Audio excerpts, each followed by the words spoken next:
خیبر پختونخوا کا سب سے بڑا مسئلہ کیا ہے اور آپ اس کا حل کیا سمجھتے ہیں؟ خیبر پختونخوا کا سب سے بڑا مسئلہ جو ہے وہ نااہل لیڈرشپ ہے۔ سینیٹر مشتاق صاحب کے اور نعیم الرحمان صاحب کے آپس میں ایسے کیا معاملات ہوئے؟ سینیٹر مشتاق صاحب بعد میں جو باتیں کرتے ہیں وہ ان کی اپنی مرضی۔ آپ کا اور مفتی فضل غفور صاحب کو سود کے ایشو پہ کوئی انہوں نے مناظرے کا چیلنج بھی دیا تھا۔ مفتی غفور صاحب اس حد تک درست کہتے ہیں، یعنی یہ پالیسی طے ہو گئی ہے کہ اب جماعت اسلامی سولو فلائٹ کرے گی۔ اسمبلیوں کے اندر اس مرتبہ نہیں آئی، لیکن ہمارا ایک مضبوط ووٹ بینک موجود ہے۔ 18 میں بھی جماعت اسلامی جو کے پی صوبہ ہے وہ چاہتا تھا کہ متحدہ مجلس عمل دوبارہ بنے۔ ظاہر اب مولانا فضل الرحمان صاحب تھوڑے کولے ڈلے ہیں۔ اتحاد آگے برقرار کیوں نہ رہ سکا مزید آگے جا کے؟ مطلب جماعت اسلامی یہ کلیم کرتی ہے کہ ہم سیکٹ نیوٹرل ہے۔ شاید ان کی طاقت کی وجہ یہ بھی یہ ہے کہ ان کے پیچھے ایک پورا سیکٹ ہے۔ ان کی اسٹرینتھ جو ہے وہ دیوبندی مکتب فکر ہے، ٹھیک ہے۔ عمران خان کے دور میں کرنل پارلیمنٹ چلایا کرتا تھا، تو آپ بتا دیں کہ افریدی صاحب تو ہے نہیں وہاں پہ، تو صوبہ چلا کون رہا ہے؟ تو مسئلہ یہ ہے کہ خیبر پختونخوا اس وقت لوارث ہے۔ 5-10 نام ان کے بھی گنوا دیں، آپ ان کی بھی حکومت کا حصہ رہے ہیں، کوئی انہوں نے جو کام کیا ہو۔ اس کے اندر پرابلمز ہے، اس کے اندر سقم ہے، اس کی سسٹینیبلٹی کا ایشو ہے، اس کے اندر کرپشن اور لیکیجز ہے۔ آپ کو نہیں لگتا کہ اس کے آپ بھی ذمہ دار ہیں؟ اور عمران خان کا بنیادی مسئلہ یہ ہے کہ ان کے پاس ٹیم ہے ہی نہیں۔ آپ نے میرے سے سڑکیں بنوانی ہے یا عمران خان کو رہا کروانا ہے؟ ظاہر ہے پاکستان کے اندر ان کی لیڈر جو ہے جیل میں ہے، خان صاحب پڑے رہے اندر ہی۔ بیرسٹر گوہر جو ہے یہ پھر پی ٹی آئی کے چیئرمین رہیں گے، لیکن کب تک خان صاحب اندر رہیں گے؟ جنہوں نے اندر کیا ہے انہوں کو پتہ ہے کہ وہ اس کو کب تک اندر رکھتے ہیں۔ بڑے بڑے ممالک کے جو وزیر اعظم ہیں اس وقت وہ میئرشپ سے اوپر آئے ہیں۔ لندن کے میئر کو دیکھیں، وہ پرائم منسٹر کے لیول کا بندہ ہوتا ہے، بس جو اوپر سے آنا ہے آمنا و صدقنا، ہاں یا نہ کر دینی ہے۔ تو سب سے زیادہ بزنس جو ہے ایک نمبر پہ میرا ہے۔ اس کی وجہ ہے کہ لوکل گورنمنٹ ہے ہی نہیں۔ ہماری ایم پیز کا خیال ہے کہ ہم اس سے کمزور ہو جائیں گے، اس سے آپ طاقتور ہو جائیں گے۔ یعنی یہ بائیکاٹ کا فیصلہ غلط تھا۔ جماعت اسلامی کے اندر ایک ڈیموکریٹک سسٹم ہے نا۔ جماعت اسلامی پہ تھوڑی سی بات کرتے ہیں۔ جماعت اسلامی تو اپنے مطلب کارکنوں کے فنڈز پہ چلتی ہے۔ یہ بات یہیں تک ہوتی تو بہت بہتر تھی۔ آگے جو چیزیں انہوں نے کہی نا وہ قصے کہانیاں ہیں۔ جہاں پہ آپ بیٹھے ہوئے ہیں، چند مہینے پہلے یہیں سینیٹر مشتاق صاحب بیٹھے تھے۔ میں نے ان کو سینیٹر منتخب کروانے میں کلیدی کردار ادا کیا تھا۔ تو ابھی جو ان کی پاکستان ریزسٹنس موومنٹ انہوں نے بھی اناؤنس کی ہے، بس ٹھیک ہے، گڈ لک ٹو ہم۔ جو پیسہ آپ ان بینرز پر خرچ کرتے ہیں یہ فنڈز کہاں سے آتا ہے، اور یہ فنڈ بینرز پہ لگانے کے بجائے عوام کی فلاح و بہبود پہ کیوں نہیں لگایا جاتا؟ دیکھیں، بینرز لگائے جاتے ہیں تو اس کا بنیادی مقصد یہ ہوتا ہے کہ آپ لوگوں کے مسائل جو ہے اس کو ہائی لائٹ کرتے ہیں۔ السلام علیکم ورحمۃ اللہ وبرکاتہ، میں ہوں عمار خان یاسر، آپ دیکھ رہے ہیں فوکس میڈیا۔ ایک نئی پوڈ کاسٹ کے ساتھ آپ کی خدمت میں حاضر ہیں، اور ہمارے آج کے مہمان ہیں محترم جناب عنایت اللہ خان صاحب، جماعت اسلامی کے بڑے پرومیننٹ رہنما ہیں، 3 دفعہ صوبائی اسمبلی کے ممبر رہ چکے ہیں، 2 دفعہ منسٹر رہے ہیں، اور جماعت اسلامی مالاکنڈ ڈویژن کے امیر بھی ہیں، اور آپ ان کو جماعت اسلامی کے اسٹیجز پہ اور اس کے علاوہ ہمارے مین اسٹریم میڈیا پہ بھی جماعت اسلامی کی بہترین نمائندگی کرتے ہوئے دیکھتے رہتے ہیں۔ بہت شکریہ عنایت اللہ صاحب تشریف لانے کے لیے۔ ہمارا اس سے پہلے رابطہ ہوا تھا تو اس وقت میں سفر میں تھا تو پوڈ کاسٹ نہیں ہو سکی، پھر رابطہ ہوتا رہا، اور فائنلی آپ ہمارے اسٹوڈیو تشریف لائے ہیں۔ ہم آپ کو ویلکم کرتے ہیں پوری ٹیم کی طرف سے۔ سنائیں، آج کل آپ اسمبلی کا حصہ بھی نہیں ہیں، اور 10 سال کے بعد آپ اسمبلی سے باہر ہیں۔ نہیں، میں 5 سال مطلب پہلے 13 سے 18 بھی رہے، 18 سے 22 رہا، 22 بھی رہے، تو اس کے بعد سے اب تک آپ میں نہیں رہا۔ تو کیسا لگ رہا ہے اسمبلی سے باہر بغیر سبز نمبر پلیٹ ایم پی اے والی کے؟ دیکھیں، میں آپ کو ایک انٹرسٹنگ بات بتاؤں کہ میں نے کبھی بھی سبز نمبر پلیٹ اپنی گاڑی کو نہیں لگایا ہے۔ میں جب منسٹر تھا تو ظاہر ہے وہ سرکاری گاڑی ہوتی تھی تو وہ تو سبز نمبر پلیٹ تھی۔ جب ایم پی اے بنا میں نے کبھی بھی ایم پی اے کا جو پلیٹ نیم پلیٹ ہے وہ نہیں لگایا، کبھی بھی میں نے نیم پلیٹ نہیں لگایا۔ میں اس سے پہلے بھی جب پہلے 2002 میں بنا تو میرے ڈرائیور نے نیم پلیٹ لگانے کی کوشش کی، لیکن میں نے کہا نیم پلیٹ نہ لگائیں۔ اور کوئی مشکل نہیں ہوتا ہے، ویسے سچی بات یہ ہے کہ نارمل زندگی گزارتے ہیں۔ دیکھیے، جب آپ کو عہدے مل جاتے ہیں، بڑے پوزیشنز مل جاتے ہیں، اور آپ اپنی زندگی تبدیل کر دیتے ہیں اور خود اب نارمل ہو جاتے ہیں، تو پھر جب آپ ایک نارمل سچویشن میں آ جاتے ہیں تو پھر ان نارملی بیہیو نہیں۔ اور یہ ایک سائیکلوجیکل ایک فیکٹ بھی ہے کہ چھوٹے لوگ بڑے عہدوں پہ جب آتے ہیں تو وہ احساس محرومی کو ختم کرنے کے لیے یا نکالنے کے لیے بڑی بڑی نمبر پلیٹس، اور یعنی چھوٹا سا رپورٹر بھی نہیں ہوتا، بس تعلق بھی ہوتا، پریس لکھا ہوتا ہے، ایڈوکیٹ، اور بڑے لمبے چوڑے ہائی کورٹ، اور بڑا دیکھنے کو ملتا ہے۔ تو آپ میں بالکل اس کلچر سے پاک ہیں۔ ہم بلکہ میں آپ کو انٹرسٹنگلی بتاؤں، یہ جو میری گاڑی ہے اس وقت، اس گاڑی کے اوپر اس کی پشت پہ وہ بلیک ٹائپ کا نمبر پلیٹ لگا ہوا تھا، تو ہماری مرکزی امیر نے دیکھا تو مجھے کہا یار یہ کیا چیز ہے. میں نے کہا مجھے تو پتہ نہیں ڈرائیورز نے لگایا ہوا ہے. اس نے کہا مجھے یہ ٹھیک نہیں لگتا ہے, آپ اصلی والا لگا لیں. مجھے یہ پتہ نہیں تھا, میرے ڈرائیورز کا پورا غور ہوتا, نہیں کیا کبھی. میں نے غور بھی نہیں کیا تھا. تو میں جب آیا تو میں نے کہا یار اس کی اوریجنل وہ نمبر پلیٹس کی طرح یہ سندھ نمبر ہے. تو یہ تھوڑے اسلام آباد آتے ہوئے سندھ نمبر پہ لوگ ڈرتے ہیں نا, تو میں نے کہا یار وہی اوریجنل نمبر پلیٹ. میں 3 سال سے اسلام آباد میں سندھ نمبر پلیٹ کی گاڑی چلا رہا ہوں. تو میں نے, لوگ ڈرتے ہیں نا, تو میں نے ان سے کہا یار ایسے ہی ہے میرے دوست بھی جب آتے ہیں. ہماری تو چوری کی گاڑی نہیں ہے. میں نے کہا ہمارے ساتھ تو اس کے کاغذات ہے, ڈاکومنٹس ہے, حکومت کے ٹیکس جمع کرتے ہیں, تو آپ اپنے اوریجنل نمبر پلیٹس لگائیں. اس میں کون سی وہ ہے کہ آپ یہ لگاتے ہیں. میرے کراچی کے دوست ہیں مفتی طلحہ صاحب, تو ہیں کراچی کے, ان کے پاس جو گاڑی ہے انہوں نے نمبر پلیٹ اسلام آباد سے لگوائی ہوئی ہے کہ یار اچھی لگتی ہے. میں اسلام آباد میں رہ رہا ہوں 3 سال سے, اور میری نمبر پلیٹ سندھ کی ہے. اچھا, تو مجھے تو کوئی مسئلہ نہیں بنا. لوگ عموماً کہتے ہیں کہ یار یہاں پہ روک لیتے ہیں, مسئلہ بنتا ہے. مجھے آج تک نمبر پلیٹ کی وجہ سے کوئی مسئلہ نہیں, مجھے بھی نہیں ہوا الحمدللہ. تو یہ امیر صاحب جنہوں نے آپ سے کہا, یہ سراج الحق صاحب تھے یا حافظ نعیم صاحب؟ حافظ نعیم صاحب, ہم اکٹھے جا رہے تو میں ان کی گاڑی میں بیٹھا ہوا تھا. تو میری گاڑی آگے تھی اور میرے اس میں سیکیورٹی والی بھی تھی, ان کی گاڑی پیچھے تھی. تو اس نے تھوڑا سا آبجیکشن کر دیا میرے نمبر پلیٹ پہ کہ بھائی آپ کا نمبر پلیٹ پیچھے پورا بھی ہے بھی نہیں ہے اور ٹھیک بھی نہیں ہے. تو میں نے کہا امیر صاحب مجھے تو پتہ نہیں ہے, میں لڑکوں سے کہوں گا وہ چینج کریں گے.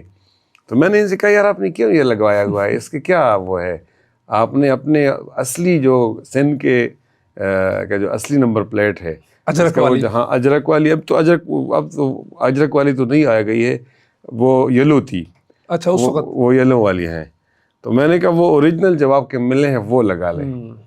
خیر عنایت اللہ خان صاحب, آپ ان سیاستدانوں میں سے ہیں جو بائے جو ہے نا چانس سیاست میں نہیں آئے کہ باپ تھا تو آنا ہی پڑا, بلکہ آپ بائی چوائس آئے کہ آپ سول سروس میں جا چکے تھے. میں نے جو بھی کچھ ریسرچ کی, CSS کریک کر چکے تھے آپ. تو کیا ضرورت پڑی کہ ایک پریسٹیجیس سروس ہے جس کا خواب پاکستان میں لاکھوں نوجوان ہر سال دیکھتے ہیں, آپ اس میں سلیکٹ ہو چکے ہیں, وہ چھوڑ کے آپ 2002 میں اور مشرف کی ڈکٹیٹرشپ میں آپ الیکشن لڑ رہے ہیں. دیکھیں ایک تو یہ ایک غلط فہمی ہے شاید, جو گوگل پہ جو میرا انٹروڈکشن ہے, میں نے اپنی ٹیم سے کہا وہ کریکٹ کر دے. یعنی میں CSS اکیڈمی میں نہیں جا چکا تھا, میں نے امتحان کوالیفائی کر دیا تھا اور انٹرویو کی پروسیس سے گزر رہا تھا. اس کا ریٹرن جو پورشن ہے وہ میں نے کوالیفائی کر لیا تھا اور اس کے انٹرویو کی پروسیس سے گزر رہا تھا. اس دوران پھر یہ الیکشن والا سلسلہ آ گیا, تو پھر میں نے وہ سلسلہ چھوڑ دیا.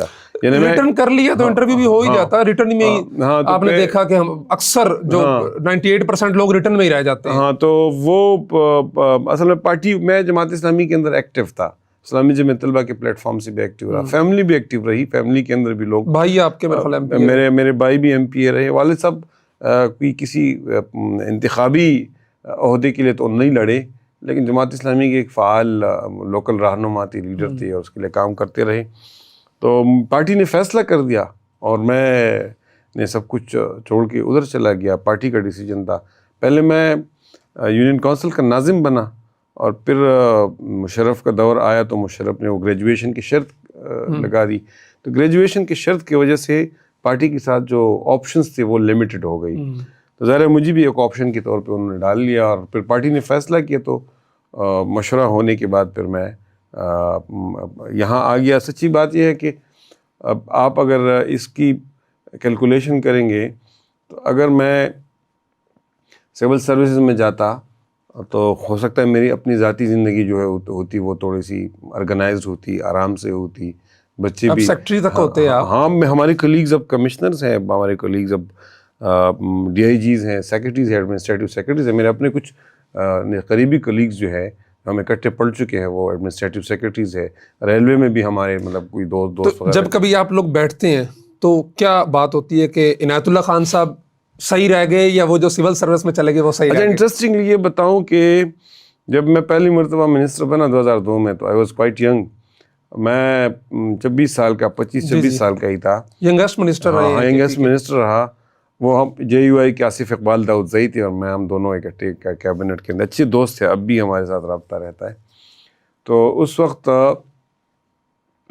میرے کچھ دوست میرے ڈپارٹمنٹ کے اندر سیکشن آفیسرز بھی تھے اور دوسرے عہدوں پہ بھی تھے.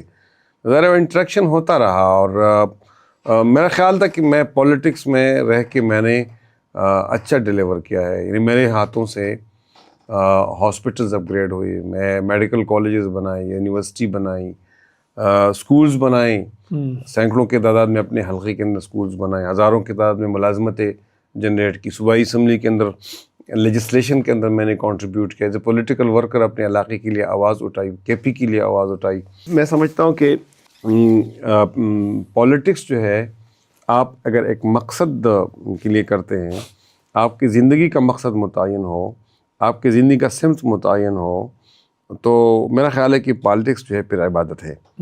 ظاہر ہے آپ اگر کسی دنیائی عہدے، کسی مطلب پوزیشن کے لیے آپ سیٹسفائیڈ ہیں کہ آپ نے اس کو چھوڑا ادھر، لیکن دوستوں کا کیا وہ ہے اس حوالے سے کہتے ہیں کہ وہ آپ ٹھیک رہے یا ہم ٹھیک رہے؟ یعنی دیکھیے سچی بات یہ ہے کہ میرے وہ دوست جو سول سروسز میں ہے، اس میں سے بہت ملتے ہیں تو وہ اب سر کہتے ہیں نا، اور جس طرح وہ آپ پوزیشن میں بڑے ہوتے ہیں نا، ہمارے یہاں کلچر ہے، انگریز کلونیل لینگویج ہے نا، یہ کلونیل ٹرمینالوجی ہے نا، وہ اپنے سے جو تھوڑا سا سینئر ہو اس کو سر کہتے ہیں، تو وہی دو سب مل کے مطلب ایکول کے طور پہ، میں تو صحیح سچی بات ہے کہ ہمارے دوستوں ہی کی طرح ہینڈل کرتے ہیں، ڈیل کرتے ہیں۔ تو میرا خیال ہے کہ وہ ان کا بھی خیال ہے کہ میں ٹھیک ڈائریکشن میں چل رہا ہوں، اور میں ویسے ان کو پتہ ہے کہ میں بہت زیادہ مطلب ریڈنگ کرتا ہوں، اوریشیس ریڈر ہوں، اور پولیٹکس کے اندر ہمارے کچھ دوستوں نے مجھے بتا دیا کہ اچھی بات ہے کہ پولیٹکس کے اندر ایسے لوگ بھی موجود ہیں کہ جو پڑھتی بھی ہے اور مختلف موضوعات کے اوپر گفتگو کرتے ہیں، تو تیاری کر کے کرتے ہیں۔ میں اسمبلی میں آتا تو ہر چیز کے لیے تیاری، پوری تیاری کے ساتھ آتا، کیبنٹ کے اندر میٹنگ کے لیے جاتا تو پوری تیاری کے ساتھ جاتا۔ اس کے علاوہ جب کسی پروگرام کے لیے آتا ہو تو اس کے لیے پوری تیار کرتا۔ میں 2018 سے 22 تک ایم پی اے رہا، تو ظاہر ہے میں مسلسل 2 مرتبہ منسٹر رہا 10 ایئرس تک، اور پھر ایم پی اے بنا تو مجھے پبلک اکاؤنٹس کمیٹی کے اندر ڈال دیا گیا۔ پبلک اکاؤنٹس کمیٹی کے فورم کو میں نے اتنا ایفیکٹولی استعمال کیا کہ جو میری اپنی تیاری کی وجہ سے امپورٹنس تھی وہ ایک منسٹر کے لیول کی ہو گئی۔ میں ساری ڈاکومنٹس پڑھ کے آتا، اور ظاہر پبلک اکاؤنٹس کمیٹی بہت ایفیکٹو کمیٹی ہے، وہ پوری صوبائی بیوروکریسی کی اور حکومت کی مشینری کی جو ہے اکاؤنٹیبلٹی کرتی ہے۔ جب آپ ایڈیٹر جنرل آف پاکستان کی رپورٹس پڑھتے ہیں تو آپ ان کو بڑی اچھی طریقے سے اکاؤنٹیبل ٹھہرا سکتے ہیں۔ تو ظاہر یہ ایک چیز موجود رہی کہ میں، آپ نے جو ابتدا میں بائی چوائس کی بات کی، تو اس کا یہ فائدہ ہوا جو میں نے سی ایس ایس کے لیے تیاری کی، جو میں نے کتابیں پڑھی، اور جس طرح میری اورینٹیشن ہو گئی پاکستان کے مسائل کے حوالے سے، پاکستان کی پولیٹکس کے حوالے سے۔ سی ایس ایس کے اندر جب آپ تیاری کرتے ہیں تو آپ ساری چیزیں پڑھتے ہیں، کرنٹ افیئرز بھی پڑھتے ہیں، ہسٹری اینڈ پولیٹکس بھی پڑھتے ہیں، پولیٹیکل سائنس بھی، مطلب آپشنل سبجیکٹس کے طور پہ جو آپ پڑھتے ہیں۔ پاکستان اسٹڈیز کے اندر آپ ان ڈیپتھ جو ہے مطالعہ کرتے ہیں، دین کا مطالعہ کرتے ہیں، ریلیجن کے لیے بہت زیادہ کتابیں آپ پڑھتے ہیں، تو اس سے آپ کا جو ذہنی افق ہے اس کے اندر وہ ساتھ آ جاتی ہے، اور وہ چیز جو ہے پھر آپ کا ساتھ نہیں چھوڑتی ہے، ایسے ہی فائدہ دیتی ہے اور عادت بھی بن جاتی ہے بندے کی اسٹڈی کرنے کی۔ آپ ینگسٹ منسٹر کا تذکرہ کیا، آپ تھے، آپ کے ساتھ جے یو آئی کے تھے، متحدہ مجلس عمل کی حکومت کا جماعت اسلامی اور یہ سارا ایک پارٹ رہا جمیعت علماء اسلام، تو یہ کولیبریشن اور اس حکومت کرنا اتنے سال اور اس میں آپ کا منسٹر رہنا، آپ کا تجربہ کیسا رہا؟ ایک یعنی دینی سیاسی جماعتیں برسر اقتدار تھیں اس پورے ٹنور میں صوبے کے اندر، تو آپ اس کو کیسے سمرائز کرتے ہیں اس پورے ٹنور کو، اپنے کام کو؟ دیکھیے پولیٹیکل پارٹیز چاہے آئیڈیالوجیکلی ایک ہی وہ اس پہ کام کرتی ہو نا، نہج پہ، تو جب وہ ڈفرینٹ پولیٹیکل بیک گراؤنڈ سے آتے ہیں تو پرابلمس تو ہوتی ہے، مشکلات بہت زیادہ ہوتی ہے، اور جو اتحادی پولیٹکس ہے وہ بہت ڈیفیکلٹ ہے، بہت مشکل ہے، اور اس کے اندر بہت سی کمپرومائزز کرنے پڑتے ہیں۔ لیکن ظاہر ہے میں اگر رینکنگ کروں گا تو میں اس کو پہلے رینک پہ رکھوں گا، جو جے یو آئی اور ہماری ایم ایم اے کی حکومت تھی میں اس کو پہلے رینک پہ رکھوں گا، دوسری جو ہے پھر یہ 2013 سے 18 والی رکھوں گا۔ اس وقت ایک بات تو یہ تھی کہ دینی ایشوز کے اوپر ہمارے درمیان تقریباً ایک اتفاق رائے و ہم آہنگی تھی۔ دوسری بات یہ تھی کہ ہم اس وقت ایک بڑی پارلیمانی اسٹرینتھ کے ساتھ جے یو آئی کے ساتھ قومی اسمبلی میں بھی اور صوبائی اسمبلی میں، یعنی ہمارے کوئی 27 ایم پی ایس تھے صوبائی اسمبلی میں، جو ریزرو سیٹس کو ملا کے 27 تھی یا 25-26 ہمارے ایم پی ایس۔ اس وقت ٹوٹل سیٹس کتنی تھی؟ اس وقت ٹوٹل سیٹس تو 100 کے اراؤنڈ تھی، صحیح ہے، لیکن اس میں جے یو آئی کی زیادہ تھی، ہماری 27-28 کے اراؤنڈ تھی، جماعت اسلامی کی۔ جی ہاں جی ہاں۔ تو وہ ایک بہت بڑی اسٹرینتھ تھی ہماری اس وقت جو جے یو آئی کے ساتھ تھے. تو ہم پوزیشن آف اسٹرینتھ سے تھے, مطلب ہم ویک پوزیشن پہ بھی تھے. ادھر ہمارے ایم پی ایز کی تعداد بہت زیادہ کم تھی. گو کہ پی ٹی آئی کے جو اس وقت کے کیبنٹ کے مطلب چیف ایگزیکٹو تھے, اس نے ہمیں بہت زیادہ ایکوموڈیٹ بھی کیا, ہمیں ریگارڈ بھی ہمارا بھی رکھا, اور عمران خان بھی ریگارڈ رکھتے تھے. لیکن ظاہر ہے وہ حکومت ایک لحاظ سے ہم اس کو پوری طرح اون کرتے رہے, کیونکہ ہم اس میں آلموسٹ اگر 50% ایکول پارٹنر نہیں تھے تو کم از کم 40-45% تو ایکول پارٹنر تھے. اس لیے اس حکومت کو تو ہم ڈسون بھی نہیں کر سکتے ہیں. مطلب اس حکومت کے بارے میں تو ہم یہ 19-20 کرتے ہیں کہ ہم اس میں جونیئر پارٹنر تھے, لیکن اس کو تو ہم فلی اون کرتے ہیں. ایم ایم اے کی حکومت کی اس لیے آپ اس دور کو زیادہ پہلے ترجیح دے رہے ہیں. ہم دیکھیں, ہم جب اپنی حکومت کی بات کرتے ہیں تو ریفرنس کے طور پہ ہم اس حکومت کا زیادہ حوالہ دیتے ہیں, کیونکہ اس میں آپ صرف حکومت کا نہیں بلکہ اس انتخابی عمل کا بھی اتحاد تھا, آپ کا متحدہ مجلس عمل کا تھا. تو یہ اتحاد آگے برقرار کیوں نہ رہ سکا مزید آگے جا کے؟ جماعت اسلامی پر بائیکاٹ کے اندر چلی گئی. نہیں, وہ تو 8 میں گئی نا, 13 میں پھر ہوا, لیکن 18 میں نے یہ سنا ہے, جو معلومات ابھی ملی ہیں کہ 18 میں بھی جماعت اسلامی جو کے پی صوبہ ہے وہ چاہتا تھا کہ متحدہ مجلس عمل دوبارہ بنے, لیکن باقی جو ملک تھا وہ نہیں چاہتے تھے کہ متحدہ مجلس عمل بنے اور ہم اس سینیریو میں آگے بڑھیں. 2018 میں آپ کی بات درست, 2018 میں بھی ہم نے متحدہ مجلس عمل کے پلیٹ فارم سے لڑا تھا, یعنی 2018 میں لڑا. 2013 میں بھی ہم انڈیپینڈنٹ لڑے تھے, ہم اپنے جماعت اسلامی کے پلیٹ فارم سے لڑے تھے. منور حسن صاحب جو ہے ہمارے امیر تھے, 2018 میں سراج الحق صاحب ہمارے امیر تھے, 2018 میں ایم ایم اے کے پلیٹ فارم سے لڑے. اور 13 کی جو رپورٹس آئی تھیں, مجھے ابھی کچھ یاد پڑتا ہے, اس میں ایک غالباً امت نے یا کسی اور اخبار نے تقریباً پورے ملک کے صوبائی قومی ملا کے 100 حلقے ایسے آئیڈینٹیفائی کیے تھے کہ جہاں پہ اگر یہ دونوں جماعتیں اکٹھی ہوتی تو ان دونوں کے ووٹ ملا کے جیتنے والے سے زیادہ تھے, لیکن ساتھ مل کے نہ لڑنے کی وجہ سے طاقت تقسیم ہوئی, خصوصاً کے پی اور بلوچستان میں. ہاں, کے پی اور بلوچستان میں تقسیم ہوتی ہے, لیکن اس کا ایک دوسرا وہ بھی ہے کہ جب آپ بہت دیر تک رہتے ہیں اور آپ اپنی پارٹیز کی جو پلیٹ فارمز ہے, ظاہر ہے یہ جو پارٹی افیلیشنز ہے یہ مستقل ہوتی ہے, اور ہماری پارٹیوں کا اسٹرکچر جو ہے وہ ڈفرینٹ ہے. ہماری اور جے یو آئی کی اسمبلی کے اندر بہت سی ایشوز کے اوپر ہماری اپروچ ایک ہوتی ہے, لیکن ظاہر ہے پارٹیاں ڈفرینٹ ہیں. مطلب جماعت اسلامی یہ کلیم کرتی ہے کہ ہم سیکٹ نیوٹرل ہے, مطلب ہم اسکول آف تھاٹ کی بنیاد پہ کسی پولیٹیکل اس کے ارینجمنٹ کے اندر نہیں تھا. جے یو آئی اوپنلی, مطلب ظاہر ہے اب مولانا فضل الرحمان صاحب تھوڑے کولے ڈلے ہیں, وہ سب لوگوں کو ملا کے کہتے تو وہ بھی ہیں کہ ہم بھی سب کے لیے ہیں اس میں, لیکن ظاہر ہے وہ ان کی لیکن بہرحال ہے صحیح, ان کی اسٹرینتھ جو ہے وہ دیوبندی مکتب فکر ہے. ٹھیک ہے, تو ہم ایک تو یہ ہے کہ ہماری پارٹی کا شاید ان کی طاقت کی وجہ یہ بھی یہ ہے کہ ان کے پیچھے ایک پورا سیکٹ ہے. ہاں, ان کی طاقت کی بالکل آپ درست, یعنی پاکستان کے اندر جو سیکٹ کی بنیاد پہ ڈویژن ہے اس میں ان کی طاقت ہے. جماعت اسلامی, ایک سچی بات یہ ہے کہ جماعت اسلامی اس لحاظ سے تو آپ اس کو اپریشیٹ کریں گے کہ پاکستان کے اندر وہ سروائیو کر رہی ہے اور ایک طاقتور دینی جماعت کے طور پہ سروائیو کر رہی ہے.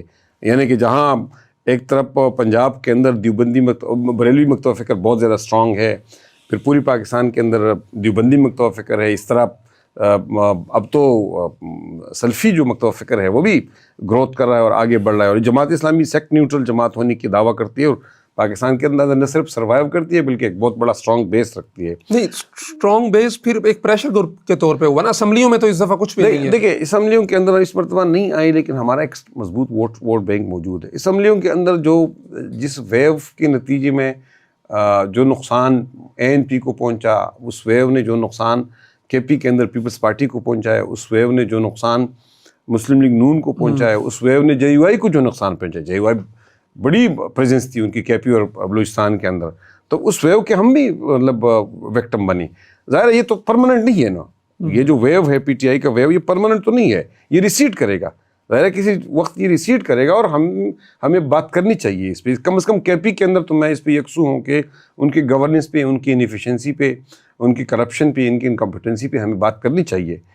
ظاہر ہے پاکستان کے اندر ان کی لیڈر جو ہے جیل میں ہے, ان کے ساتھ زیادتی ہو رہی ہے, تو یہ ان کو یہ جسٹیفیکیشن پرووائڈ نہیں کرتی ہے کہ آپ کے پی کے اندر لوگوں کو وکٹم بنائیں. آپ اسلام آباد کے اندر تحفظ عین کی بات کرتے ہیں, لیکن کے پی کے اندر لوکل گورنمنٹس کے دجیہ اڑاتے ہیں, آرٹیکل 140 کے دجیہ اڑاتے ہیں. تو یہ دینی جماعتوں کا اتحاد یہ ایک آئیڈیل ضرور ہے, لیکن سچی بات یہ ہے کہ جب عمل گراؤنڈ ریئلٹیز کی بات آتی ہے تو اس کو چلانا باہر ایک مشکل کام ہے. آپ سمجھتے ہیں کہ آگے یہ جو ایک سیٹ اپ تھا 2002 میں جس کا فائدہ آپ نے دیکھا، پھر 18 میں اور ابھی آگے اگلے الیکشن میں یہ کوئی پازیٹیو انیشیٹو ہو سکتے ہیں دونوں جماعتوں کی طرف سے یا دیگر جو مذہبی جماعتیں ہیں جس کا کوئی ثمرات اور فوائد نکل سکتے ہیں؟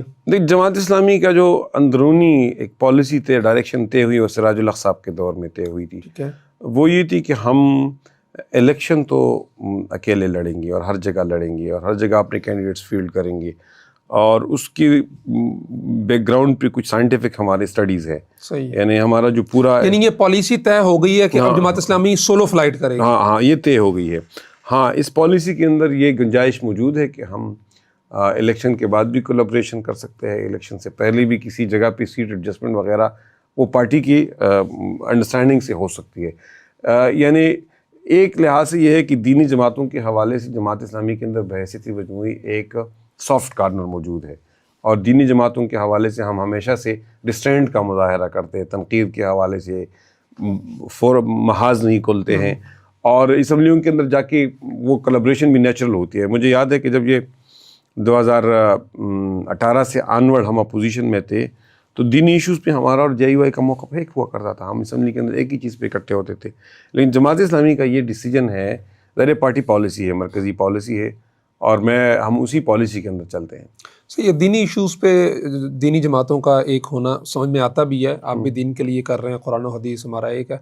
لیکن وہ میں ابھی کچھ کمنٹس پڑھ رہا تھا، میں نے پوسٹ لگائی، اس میں مجھے عجیب و غریب بات پتہ چلی کہ آپ کا اور مفتی فضل غفور صاحب کو سود کے ایشو پہ کوئی انہوں نے مناظرے کا چیلنج بھی دیا تھا PTI کے دور میں جب آپ وزیر تھے، اور آپ کی طرف سے پھر اس کو وہ کیا ایشو تھا؟ مجھے اس کے بیک گراؤنڈ سٹوری نہیں پتا، میں جاننا چاہ رہا ہوں کہ وہ کیا تھا ایسا کہ نوبت یہاں تک پہنچ گئی کہ ایک دینی جماعت کے رہنما کو ایک اور دینی جماعت کے رہنما اور مفتی صاحب سود کے معاملے پہ چیلنج دے رہے ہیں. دیکھیں ہمارے ہاں تو ایک جماعت اسلامی کے مولانا مودودی رحمۃ اللہ علیہ نے اپنی پوری تحریک کے اندر یہ کہا تھا، اور اس نے کہا تھا کہ یہ جو مناظرے ہیں اس کے نتیجے میں اب حق پہ نہیں پہنچتے ہیں. مناظروں کے نتیجے میں دیکھیں ہم داعی ہے، دعات ہے، ہم مفتی نہیں ہے، ہم مناظروں والے نہیں ہیں، تو اس لیے اس کا لفظ چینج ڈیبیٹ کر لیں. ڈیبیٹ تو روزانہ ہوتی ہے میڈیا پہ. میں بیک گراؤنڈ بیان کرتا ہوں. بیک گراؤنڈ بیسیکلی یہ تھا کہ یہ ہمارے سوسائٹی کے اندر ایک پرائیویٹ سود ہوتا ہے، جی، سود در سود ہوتا ہے.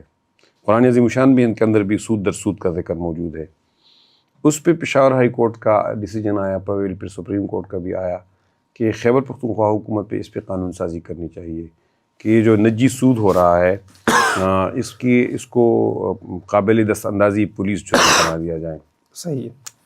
یہ جو کسی سیٹ سے لے لیا، کسی ذمہ دار سے لے لیا، گاڑیوں کا تبادلہ. ہمارے یہاں تو ایک بہت بڑا خراب کلچر یہ ہے کہ آپ ہوا میں مجھے ایک گاڑی بیچتے ہیں، وہ گاڑی 10 مرتبہ پھر میرے اوپر دوبارہ بیچتے ہیں، اور گاڑی 14 لاکھ روپے میں بیچتے ہیں، 7 لاکھ میں بیچتے ہیں، وہ گاڑی پھر 5-6 کروڑ تک پہنچ جاتی ہے. اس میں پورا گھر میرا چلا جاتا ہے، میری کاروبار چلی جاتی ہے. اس کے لیے ایک مخصوص نام ہمارے ہاں مشہور ہوا ہے، اس کو ہمارے سوسائٹی لوکل لینگویج کے اندر ایک مشہور نام مشہور ہے، اس کو انڈر پلائی کہتے ہیں ہمارے انڈر پلائی. ہاں. تو یہ وہ چیز تھا کہ جس کے عدالت نے کہا کہ اس کو ہاں یہ جو قابل دست اندازی پولیس جرم اس کو ڈکلیئر کرنا چاہیے، اس پہ سزا ہونی چاہیے. تو وہ ہائی کورٹ کے اندر باقاعدہ سراج الحق صاحب کا نام لے کے اس وقت سپریم کورٹ ہائی کورٹ کی چیف جسٹس نے کہا کہ یار یہ کیسے اسلام کی بات کرتی ہے ان کو یہ قانون. وہ قانون جو ہیں وہ ہم سے پہلے جو قانون لایا گیا تھا، ہماری غلطی سے وہ قانون اس میں چلا گیا جو پہلے حکومت نے تیار کیا ہوا تھا. صوبائی اسمبلی کے اندر وہ قانون چلا گیا.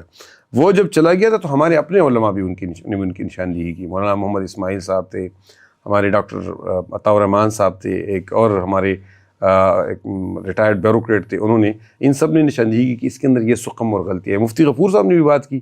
وہ قانون جو ہے مفتی غفور صاحب اس حد تک درست کہتے ہیں، اس سے آگے اس کی بات جو ہے وہ غلط بیانی تھی. یعنی وہ اس طرح غلط بیانی تھی کہ قانون کو ودرا کیا گیا، اس قانون کو پورا ریفارم کیا گیا، وہ الفاظ اس سے نکالے گئے جو سقم تھا وہ نکالا گیا، علماء کے ساتھ کنسلٹیشن ہو گئی، قانون پاس ہو گیا، اور پھر سراج صاحب مرکزی امیر بن گئی.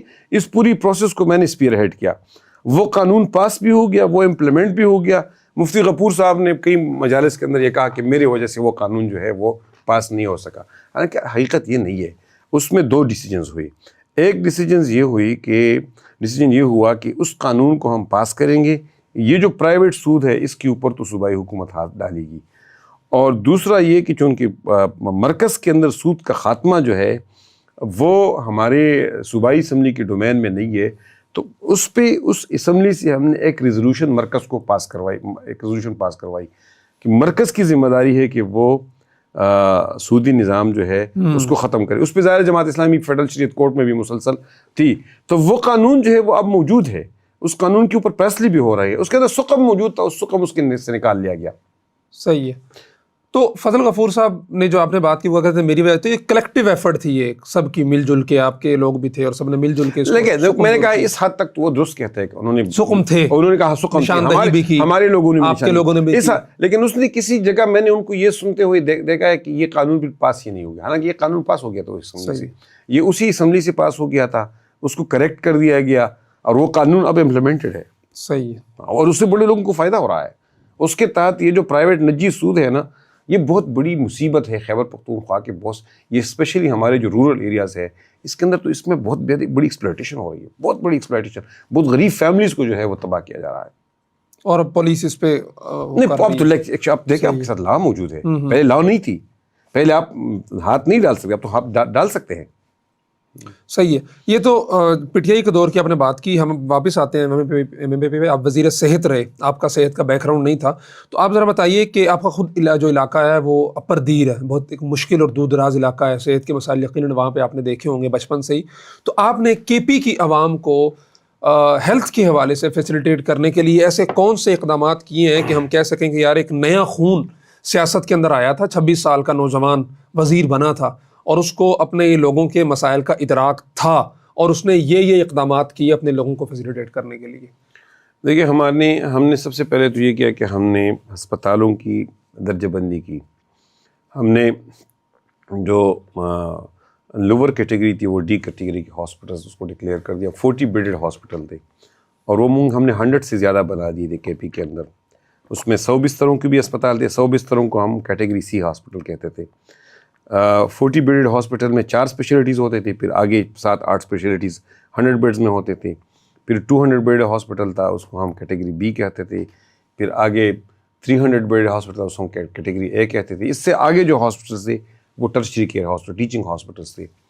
تو ہمارے دور میں کوئی 20-22 بڑے مطلب کیٹیگری بی اور اے ہاسپٹلس بنے, اور ہمارے دور میں کوئی 100 سے زیادہ کیٹیگری سی اور کیٹیگری ڈی ہاسپٹلس بنے.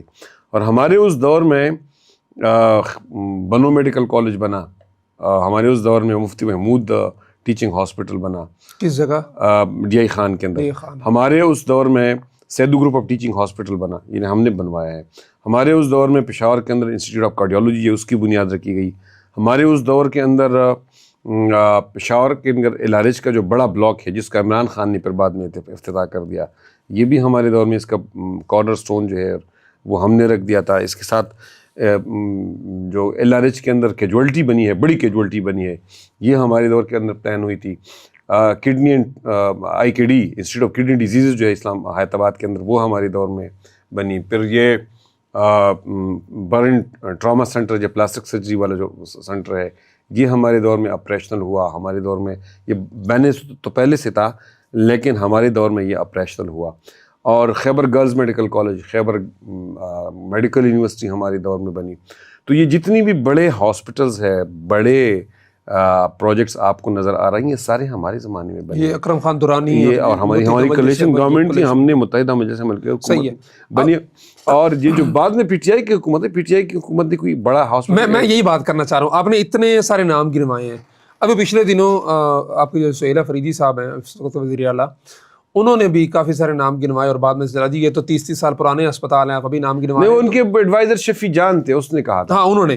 تو آپ چونکہ ان کا بھی حصہ رہے ہیں تو آپ کیا سمجھتے ہیں کہ یہ جو نام آپ نے گنوائے ہیں اس کے بعد کوئی 5-10 نام ان کے بھی گنوا دیں, آپ ان کی بھی حکومت کا حصہ رہے ہیں, کوئی انہوں نے جو کام کیا ہو صحت. انہوں نے سچی بات ہے کہ ہاسپٹلس کے اندر کوئی ایک بھی نیا ہاسپٹل نہیں بنا ہے, اور ان کا کوئی فلیگ شپ پروجیکٹ ہے تو وہ یہ صحت انصاف کارڈ ہے, لیکن اس کے اندر پرابلمز ہے, اس کے اندر سقم ہے. اس کی سسٹینیبلٹی کا ایشو ہے، اس کے اندر کرپشن اور لیکیجز ہے، اس کے اندر ہے جو اس کے اندر پرائیویٹ سیکٹر جو ہے اس کو بہت زیادہ مطلب at the cost of taxpayers money private sector بہت زیادہ گرو کر گیا ہے، بہت آگے نکل گیا ہے. جو پبلک سیکٹر ہاسپٹلز ہے اس کی کوالٹی گر گئی ہے، اس کا معیار گر گیا ہے، وہ بہت نیچے چلے گئے ہیں.